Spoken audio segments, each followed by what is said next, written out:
You know how people always say time is money? That's exactly what this new rule is about. It helps you save both time and money when it comes to rental property upgrades.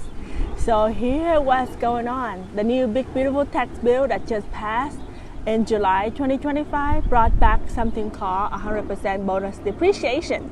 That means when you buy or improve something for your rental, you can usually write off the full cost in the same year instead of spreading it out over almost like 28 years, right? Because for residential, the depreciation timeline is 27 and a half, and for commercial, it even longer is at 39 years. So think about it like this. If you bought a fridge for your rental, you used to have to deduct a little bit each year. But now you can deduct the whole thing right away. So that's like getting your money back faster instead of waiting for years. Before this law, bonus depreciation was fading out.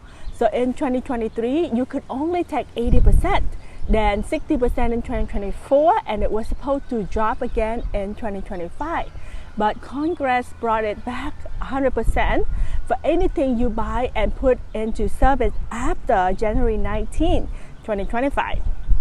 Now, placed in service just means that it's ready for use, not sitting in a box or waiting for inspection. So if you are planning a project early in the year, make sure the work is finished and ready to go to qualify for the full 100%. So here what it counts for bonus depreciation.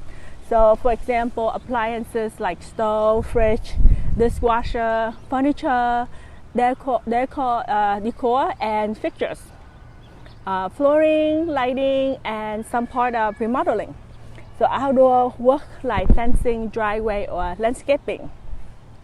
Basically, if it's wear out within 20 years, it probably qualifies.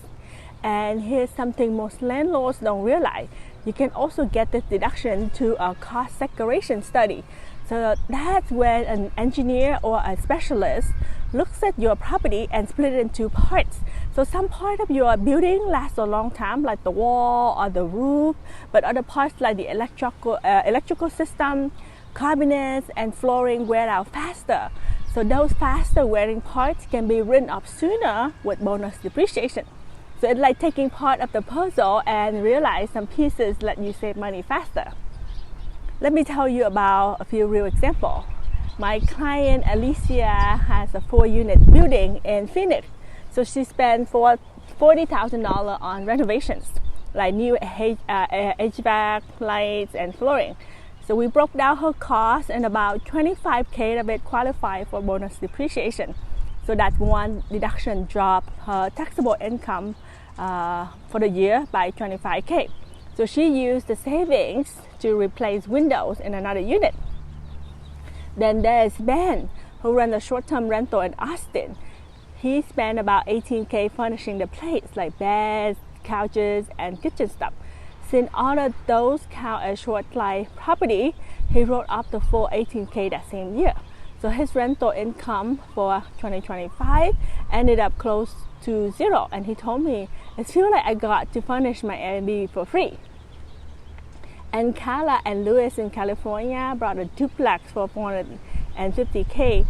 We got a cost segregation study done, and it showed about $90,000 worth of short life property. They deducted that full $90,000 right away. The next year, they used that fund to buy another rental. So that's how tax saving can help you grow faster. Now you might wonder, can I use all of those deductions? It depends on how you manage your rentals. So if your rentals are mostly passive, meaning you are not very involved, the deduction might be limited until you have other passive income to offset. But if you are hands-on, maybe you're managing repairs, talk to tenant, or handle bookings yourself, you might qualify to use those losses against other income, even your W-2. In one of our earlier videos, we talk about grouping your rental under Section 469. That can help you meet the participation requirement, so your deduction are more useful. Let's talk about planning, because the timing and strategy make a big difference. First, watch the date. Make sure new assets are placed in service after January 19, 2025. Even waiting a week can be cost thousands of dollars in extra deduction. Second, keep your record. Say every invoice and receipt. Write down when the work was completed and keep notes about what each expense was for. If the IRS ever asks, you will have everything ready. Third, don't forget your exit plan. When you sell the property, the IRS will take back part of that deduction through something called depreciation recapture.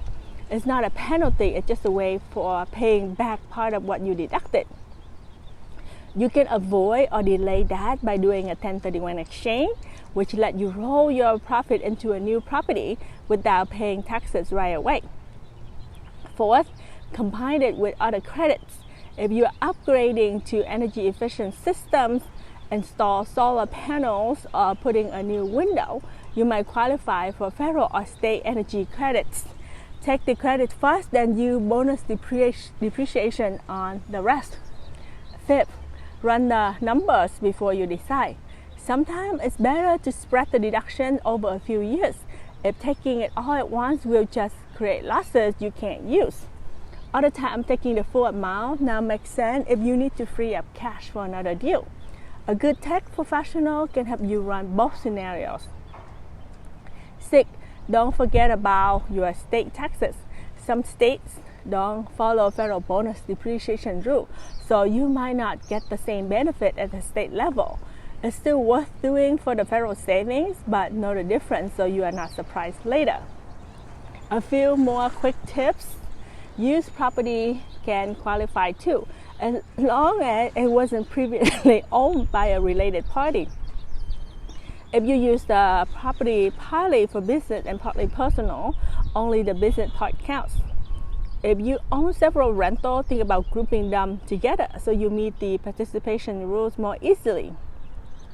Bonus depreciation is automatic unless you choose to opt out. So if you don't want it for some reason, you have to make that election on your tax return. You can still tax the regular depreciation on whatever doesn't qualify. Now let's tie this back to other things we have talked about. If you remember the video on QBI deduction, that one was about lowering your taxable income to get the 20% business deduction. So bonus depreciation help you do that too by shrinking your income before QBI is even calculated. And the Roth conversion video, this was connected to that too.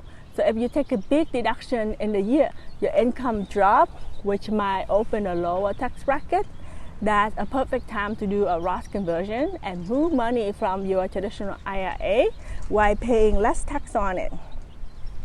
Everything fits together, and that's why planning ahead matters so much.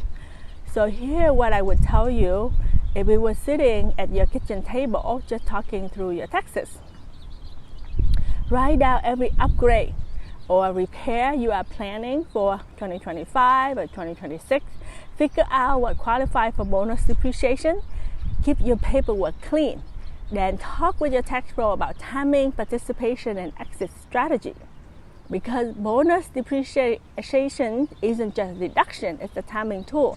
It helps you control when you pay taxes so you can invest more of your money now instead of years down the road. And that's the heart of it. Time is money, and with this rule, you are saving both. Thank you for watching. I'm Mia. I see you at the next video.